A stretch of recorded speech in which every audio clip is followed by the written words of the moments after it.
It's a great honor to be here. It's a great honor to be able to pass what experience I do have on to somebody else and to tell your story. I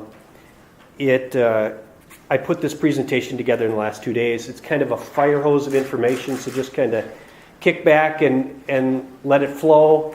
And I think it will come together at the end. And the basic premise that I have is that we're kind of a product of our family, our environment, and our experiences.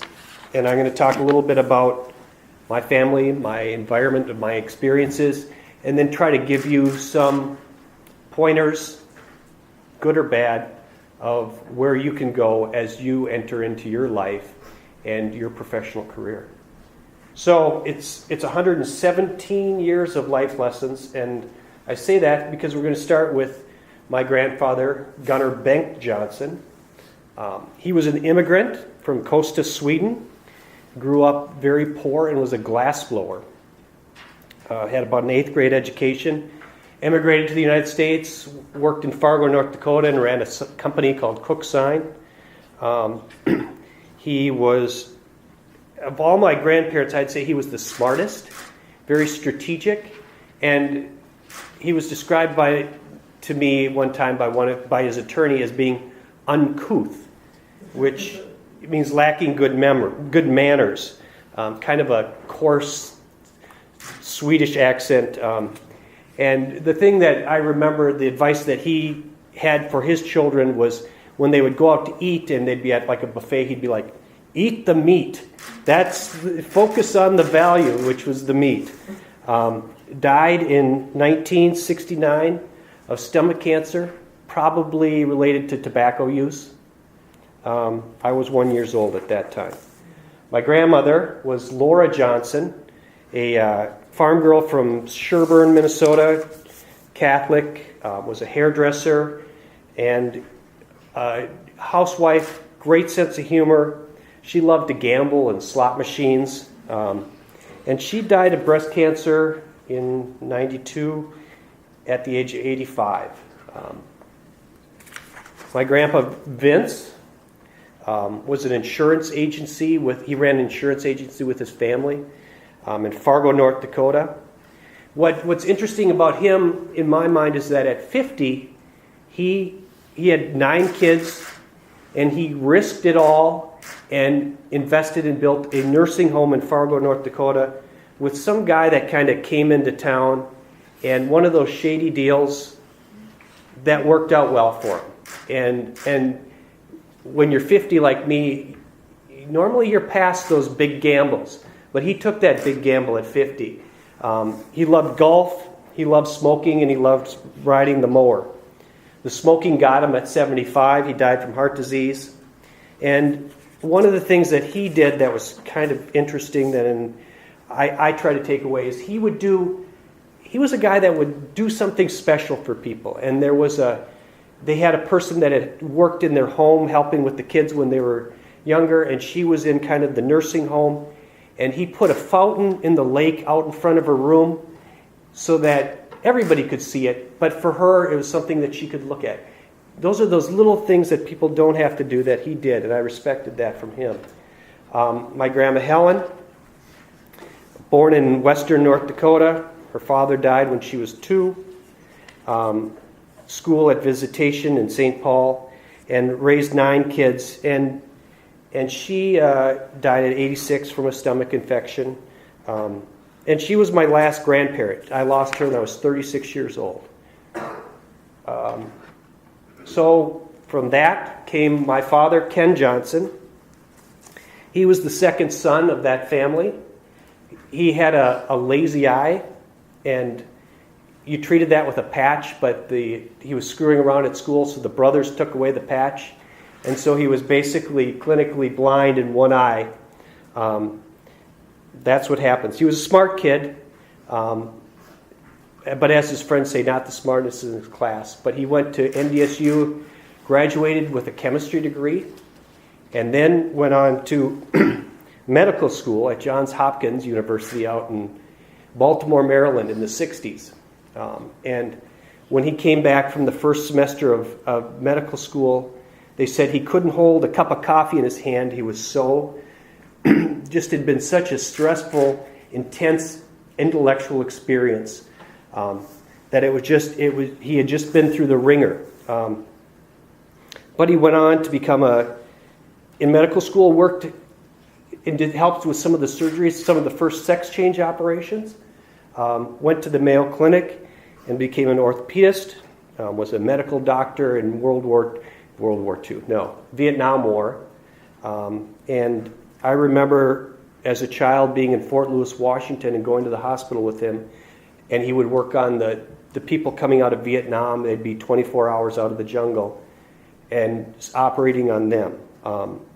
He was a prolific writer on foot and ankle surgery, liked flying. And he died at age 53 when I was 24 years old. He played handball, and one of the things that it was interesting was he was a really good handball player. But he said, there's always a faster gun. There's always somebody that's better than you at whatever you do. So you have to do the best with what you do, but don't expect to be the greatest. Because if he'd win in some town, and then he'd go to the next town, and they'd be like, well, you got to play Sam. And Sam would just smoke him. There's always a faster gun. Now my mother, Stella, oldest of 9 children, she's the one I guess it's on your left, the dark-haired one. The other one is my sister. She was a home ec major, not a great student, went to 5 colleges, eventually graduated with a home ec degree. But a sharp woman. She would, I guess the life lessons that she would say is live beneath your means, invest in things that interest you and that you find enjoying. And now she's 77 years old. She's worked various jobs, but mostly been a housewife.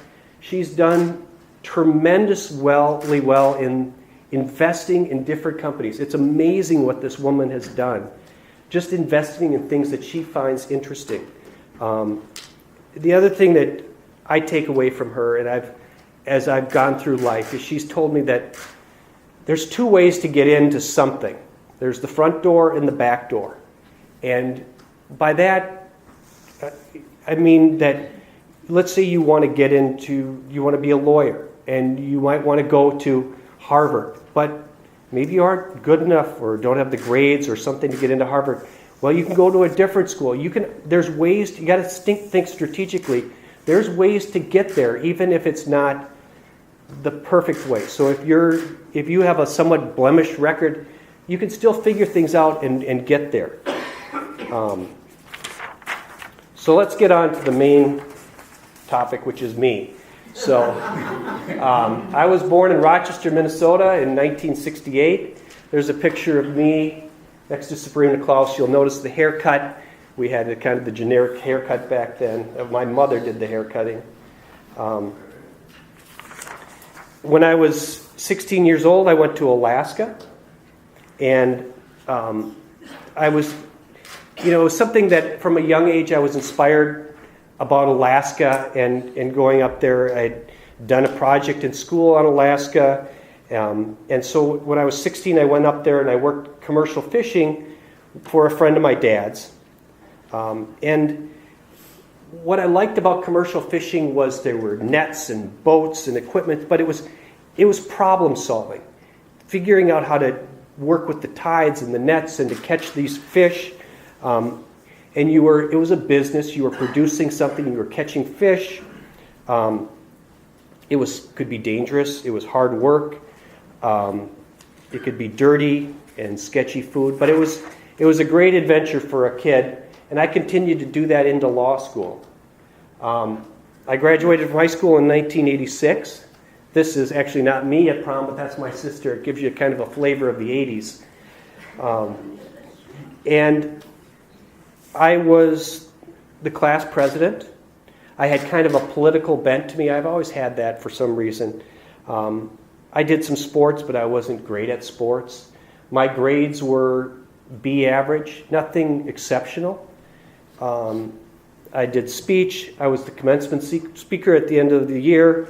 I wanted to go to college, and I knew I came from a family where we went to college, but I didn't really have any great idea where to go to college, and so I came to UMD because I liked the outdoor aspect of Duluth. I liked the University of Minnesota, and that's how I ended up in Duluth. When I was 18 years old and a sophomore in college, I went abroad for a semester. And I went to England with St. Cloud State, and from that experience I developed some really great friendships with people that I was on the program with, and I saw a lot of the world, which you think, well, I'm going to travel and all that stuff. But I haven't done that. I was able to do that when I was 18. We went to Russia back before it was the Soviet Union back then. And it wasn't even really open. Traveled all over Europe, Yugoslavia when it was Yugoslavia, Italy, Ireland, Scotland, great history, great experience. There's Rick again. You'll note we had matching ties, which seems a little odd, but it was great. At UMD, I was a biology major, chemistry minor. My grade point was better than high school, so I got a little smarter, but nothing great, 3.2 average or something in there. I worked hard. I had my eye on medical school, but I was also active, as Rick talked about, with the Student Association and various boards in the university.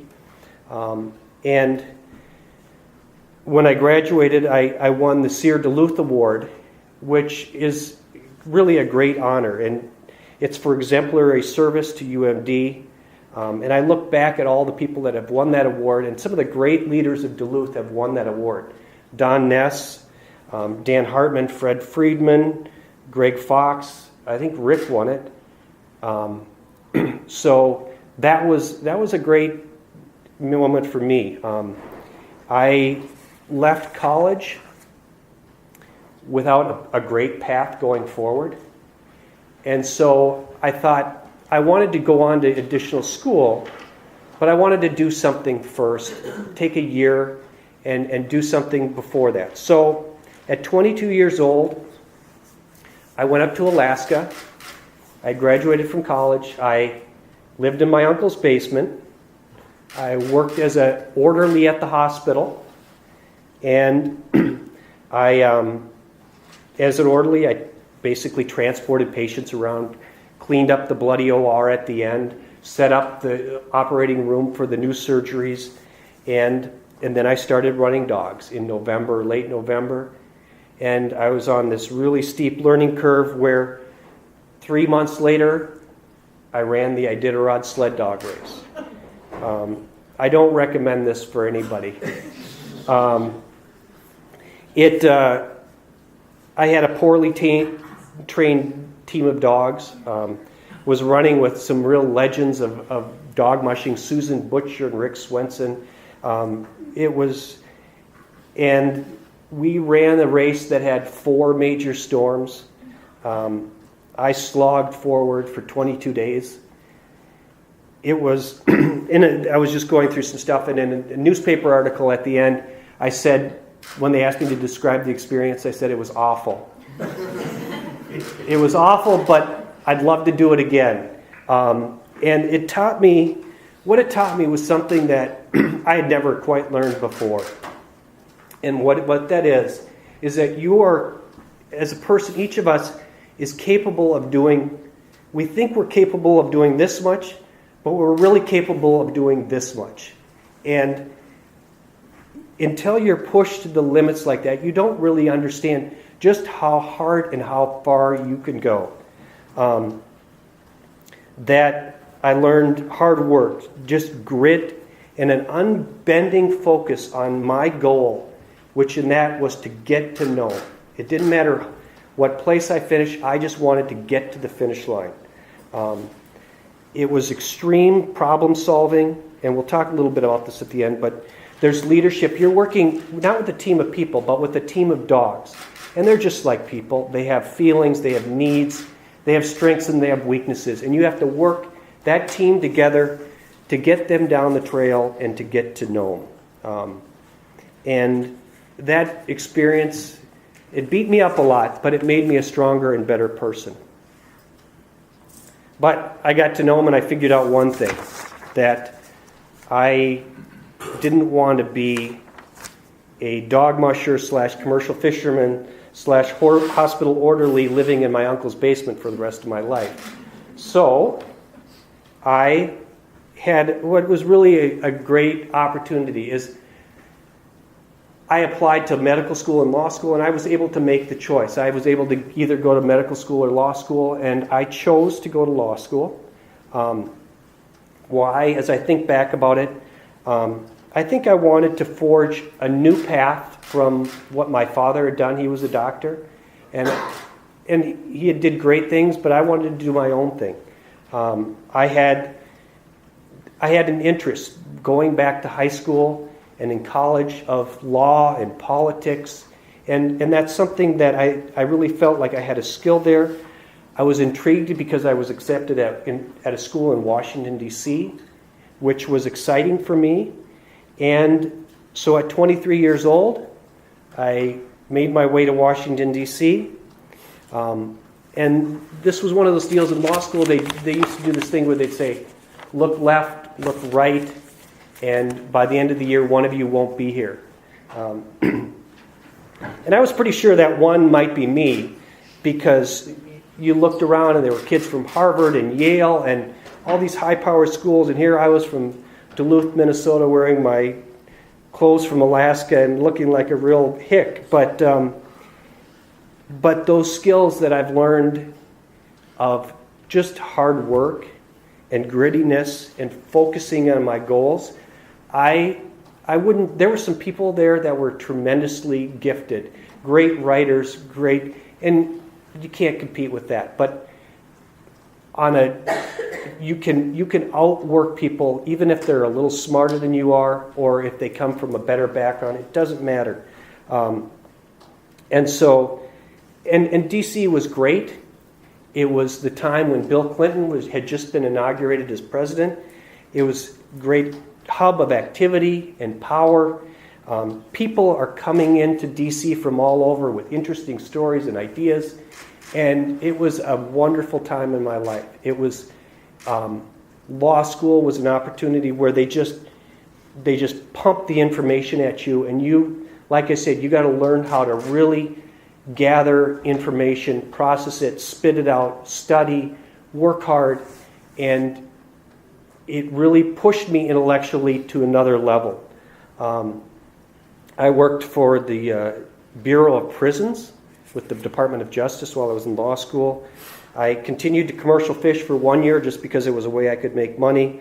And D.C. is a place where an earnest Midwestern kid actually can do well. So I recommend that for you if you ever have the opportunity. Now, life takes many turns. And during my third year in law school, I got a call. And my father had died in a plane crash. And I think the thing to take away from this is that life will throw you a curveball every so often. And that loss was huge for me because we all, love our parents. But, my dad was a friend, a role model, a financial supporter, and a safety net. And so when he went away, that completely changed my world. And that death it continues to haunt me to this day. So after law school, I graduated with a 3.4 GPA.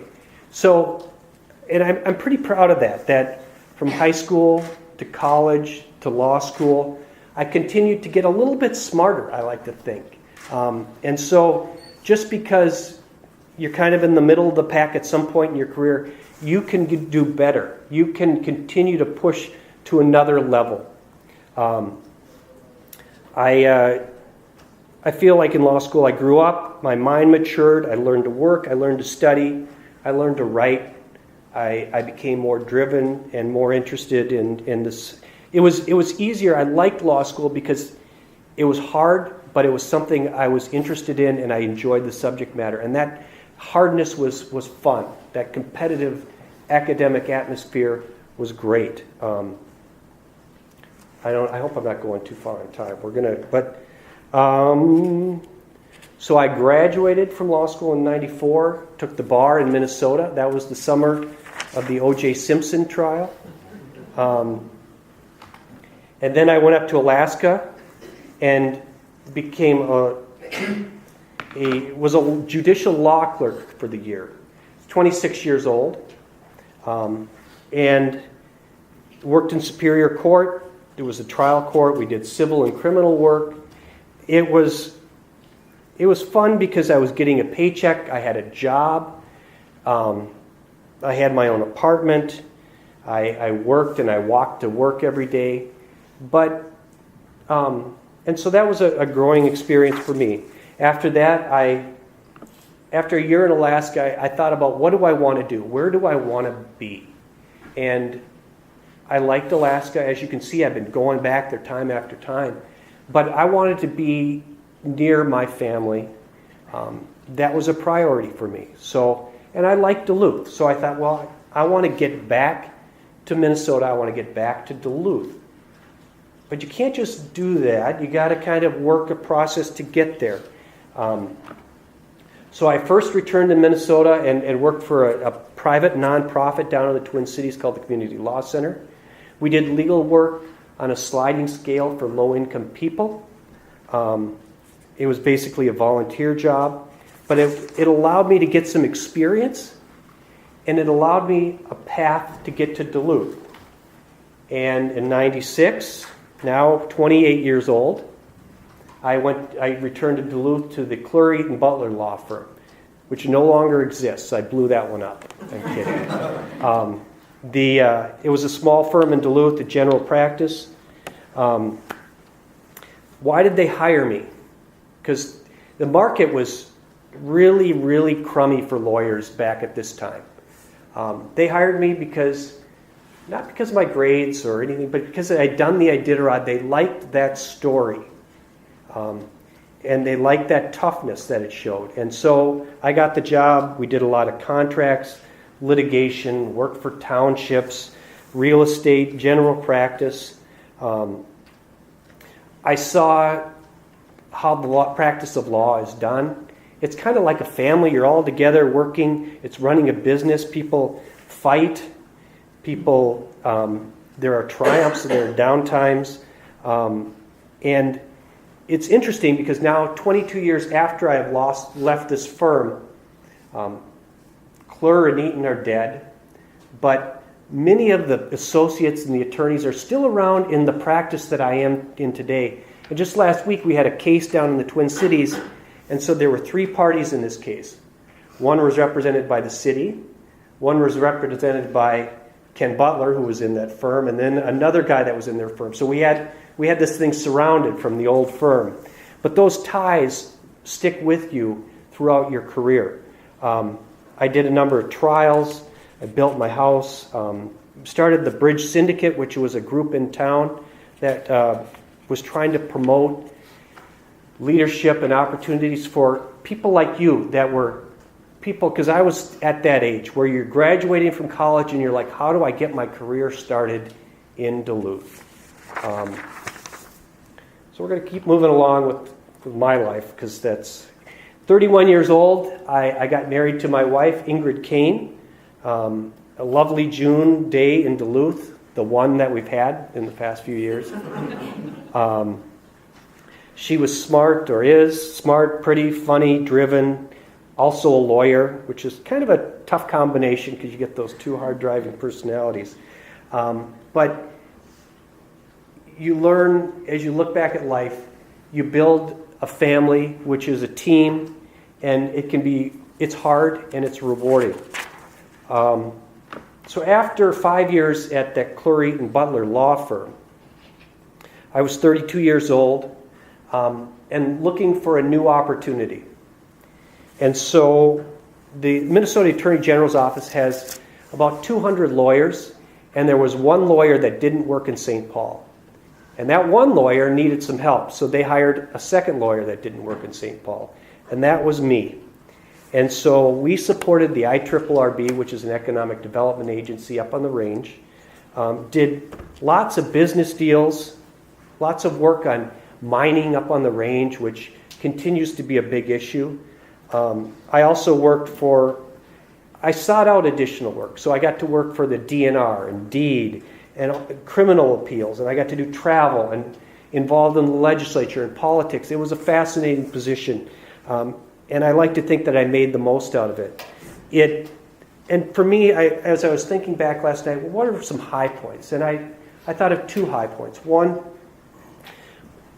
day I got thrown into this crazy deal where we were doing a bankruptcy sale down in the Twin Cities in St. Paul. The governor's office was involved. And as I looked at this, I thought, we should do it this way rather than the way everybody was pushing this way. And I said, if we do it this way, we're going to make more money out of the deal than this way. But the political forces were pushing this way. And so I started pushing this way. And then people started pushing back, and pretty soon the governor's attorney is there. And anyway, it went back and forth. They did it my way. And years later, one of the guys in the room said, you made us $1 million that day. And that's what lawyering can be, is that you learn to use power and you learn to use your skills, and it can bring value. In that day, in that decision, if I wasn't there, the state would have not had $1 million. Now, we've lost money at other things we've done, so I can't claim that I always make money. But that one I felt like I contributed something that day. And I had to push, and there was risk. But I contributed. One day I'm sitting at my desk, and I get a random call from a woman in Alabama, and she's crying because she's got this weird bill on her visa that for $500 or $300 from the IRRB, and it's related to somehow the Northwest Airlines hub, the Northwest Airlines Reservation Center, which is one of our deals. And at that moment, I sat there and I thought, I can just say this isn't anything. I don't have anything. I don't have to deal with this. This isn't my problem. Or I could say, well, let me see if I can help you. And if I said it's not my problem, she would have been stuck because she didn't have the ability or the power to fix this problem. And that $500 was a big deal to her. And so I said, well, let me see what I can do. And it was a mistake. We got the mistake fixed. It wasn't our mistake. It was somebody else's mistake. It was Northwest Airlines. And you would have thought I had saved her world. And that was very rewarding to me. It was just $500, but it was that I was able to fix a problem that nobody else could fix, and that she certainly wasn't going to be able to figure out. At the end of, we did a lot of other fun things up there, and it was a great opportunity. At the end of 7 years, I was ready to come back to Duluth because I had children, and it's a long way to commute up to the Iron Range. And so, but before that, my children were born, and 34 years old when the kids were born, and proud to be a parent of these wonderful girls. Life, as you go through life and you think about your path in life, it's not just about a career. There's family, and this has been, as I think about the things I've done in my life, the children are the greatest thing that I've done. And it's hard work, it's very rewarding, but it's a great pleasure. So when I was 40 years old, the opportunity came up for me to be the city attorney at the city of Duluth. I like this picture because that's Joe Biden. Somebody took a selfie. and there was me in the background. Actually, Joe Biden took that selfie. And that's kind of being the city attorney, is you're the guy behind the guy. You're not necessarily the face in front, you're the face behind. Don Ness was elected the mayor, and I was named the city attorney over 2 internal candidates. So that meant I stepped into a situation where I just pushed out 2 of my employees. I was the first outside city attorney in like 70 years, and it was a huge learning curve for me. It was a challenging time for the city of Duluth. This was in around 2008 when we had the financial downturn. And we had a new mayor and a new team at the city of Duluth. Politics were it was intensely political. I was stepping in to run an office now. It's more supervisory than I had been before. So now I had 11 attorneys, 5 administrative staff. We were doing civil work, a huge range of civil work, from economic development to working for the airport to working for the DTA. We were also doing criminal prosecution, doing about 10,000 criminal prosecutions a year. And it was a huge leap for me. It was a great opportunity, and it's been the wonderful job, but it was definitely pushing myself. I was trying to think back last night about high points, and 2 that popped to mind, or one actually, is that early on in my career at the city attorney's office, I went to a Women of Distinction lunch for the YMCA, and they gave an award for a young woman that had had a tough life, and they were giving her an award for really persevering. And she sat up there and she said, my dream is to go to college, and then to go to law school, and then to be a city attorney so I can help people. And I thought, it struck me as really powerfully that I was the city attorney, I was living the dream, and I could help people. And that was, we've done a lot of things, but that was one that really has struck with me through the years. Now, life again can take some turns. And in August of 2009, I was biking up the North Shore. That's not actually my picture. I don't have a picture, so that's Aaron Rodgers.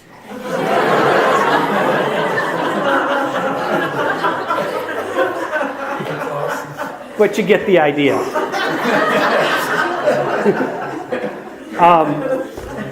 I crashed my bike. I was almost killed. Broke everything. And again, it reminded me that life can take some really difficult turns at times. And it's not just all ups. There are downs too, and you have to learn how to deal with that. We're getting to the end, but I want to circle back to my mother. She has been dealing with Alzheimer's, and you guys are young, but you're going to grow up and you're going to get old just like Rick did. And your parents are going to get older, and you're going to deal with issues. And one of the issues that we're dealing with my mother is that she has Alzheimer's, and she is slowly losing her memory, and your roles will change. Your roles as a child and as a parent will change, and your parents are going to take, it takes a lot of work to keep going with them, and they're going to need your help. And that's just part of life, and it's part of life that I just want to highlight as I talk about challenges for you as you go forward. This is something to keep in mind. Rick wanted me to talk about last year when I did the Iditarod. So 26 years after I'd done it the first time, and I had so much fun, that I had the opportunity because my friend wrecked his knee and could no longer do the race, but he had everything set up. So about a year ago at this time, I flew up to Alaska and jumped on a team that I hadn't trained and took off for 1,000 miles toward Nome. It was just as I remembered. As you can see from this picture, This was taken after I had been stranded on the frozen Bering Sea at 15 below for 12 hours. It was only blowing about 20 miles an hour. It was the same thing that I had remembered, where it's about management of this team. It's about logistics and planning and dealing with really difficult problems in extreme conditions. It, again, was a wonderful opportunity. It was a risk that I could have skipped, but I said, we'll try it. And you pay a price. You pay a price with your family. You pay an economic price. You lose all your vacation. But it was really a wonderful opportunity and a great adventure and a great thing to do when you're in your 40s. So, that's the story of me. Now Rick gave me a couple things of advice that he wanted me to try to give to you. So let's deal with those. I think I'm out of order here. All right. Key skills that have helped me succeed in life. I like the word grit and or scrappiness. And I think back to my mushing experiences and in law school. It's that just hard work, digging in, and doing the best you can. Key skills, a great skill is show up on time. Put your time in. I mean, I hire employees. If they can't show up on time, that's a big deal. Build good habits. You guys are young. Build good habits, learn how to read, learn how to write, learn how to talk. Think about your skills. Accentuate what you're really good at. Fill in the gaps what you're not so good at. Nobody's good at everything. Be present, be part of a team. It's not just about you. Look ahead in your life and figure out where you want to go. And those things don't just happen immediately. It takes a plan.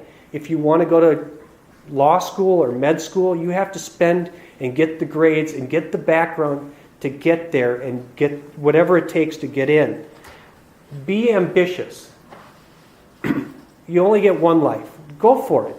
Try to take on big challenges and learn to solve problems. I like to think of it, the Iditarod, the fishing, that's all just problem solving in really difficult situations. It's fun. And learn to enjoy that. This is one to write down because this is something that somebody told me is look at other people. Look at successful people and unsuccessful people as you go through life. And take the good traits from them and leave what's bad. Because everybody has good traits and everybody has bad traits. I don't care who it is. And steal from them. Learn to incorporate what's good and figure out what people do that isn't good. Whether it's they have a really bad anger problem or they have an addiction problem or something. Try to stay away from that. Leave that there. Take what's good. You can do that with every person you touch in life. This is me in, I think, 5th grade. I'm the guy with his hands on the knees, and those are special socks that they don't have anymore. Advice to my 20-year-old self. This is kind of what we talked about before, but life is not a perfectly upward arc, and so be prepared for the downtimes and the uptimes. I think of my life when my dad died, when I had that accident. Those are tremendous downtimes, and you have to deal with adversity. You don't know what you're capable of, and that's what I learned as I talk about law school and the Iditarod. You are capable of a lot more than you think you are, and you really have to push yourself and enjoy that. Education will help. Going here is a great place to get an education, but it's not the only place to learn. You can learn in your jobs, from your family, whatever. You have something to add. You may not know what it is yet, but you do have something to add, every one of you. Try things. Even if you fail, try something. Be optimistic and dream big. It's a crazy time in this world. And we may think that all the opportunities are gone, but it's not true. You guys, there are tremendous opportunities going forward for all of you. And there are going to be ups and downs in our country, in our state, in our city. But be optimistic and stay for the long term. If you do that, you will be like my mother in investing. In the end, it will turn out really well for you. Have your adventure. Mine was the Iditarod and fishing in Alaska. You don't have to do the Iditarod, but do something that's your adventure, whether it's traveling or whatever it is for your adventure. Be generous with others. As I think back on my life, a lot of the jobs I've had, a lot of the opportunities I've had, they've come because other people have offered them and been generous to me. And I hope that you have those same opportunities where people are generous with you and that you are generous with others, especially as you get like me, where you get in a position where you have some power. Each year I bring an intern into our office. Try to help the next generation. Have hobbies, whether it's golf or hunting or whatever. It's not all about work. And let's see, there's things that can derail you. In our criminal prosecution, I see this every day. Addiction issues are big. I don't have anything against marijuana or cigarettes or alcohol, but be careful. Those things can, if you get into addiction issues, they can derail your life. Think about that as you go forward. Gambling is another area. Debt, avoid debt as much as you can. It will haunt you. If you just remember that when you want to buy that new car, go used. All right, career advice. You will work many jobs. Just like me. I've had many jobs, some good, some bad, some pay well. Be humble, be honest, stand up for what you believe. Exercise and stay healthy, because you only get one body. And show up on time, don't steal. Think about how can you help. That's what people want. If we hire somebody, we want somebody to help. How can you help? Trust your instincts. Don't let your failures derail you. And there will be failures. Job failures, test failures, relationship failures. They're going to get you, just like everybody. You have to learn to rise above those and move on. Do good and be good. That's kind of trite for the ethics that we're supposed to talk about. But it is. As you go through, think, what is the right thing to do? And I can't tell you what that is, but you know what it is. Going forward, career advice, I think that in the future, climate change and development are going to be huge issues for you. Technology are going to be huge issues for you going forward. Artificial intelligence, big data. From where I sit, I see those as huge things. Life is going to change a lot when you're 50. By the time you're 50, it's going to be completely different. But the skills you develop and the ethics that you have will make a huge difference. Take responsibility for your mistakes. I've talked about some of the victories that we have had in my legal career, but we haven't won every case, and we've lost some big ones.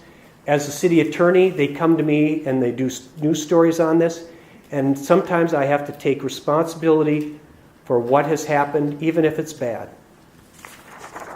All right, ethical dilemmas. This is Jim Carlson. I don't know if you remember him from The Last Place on Earth.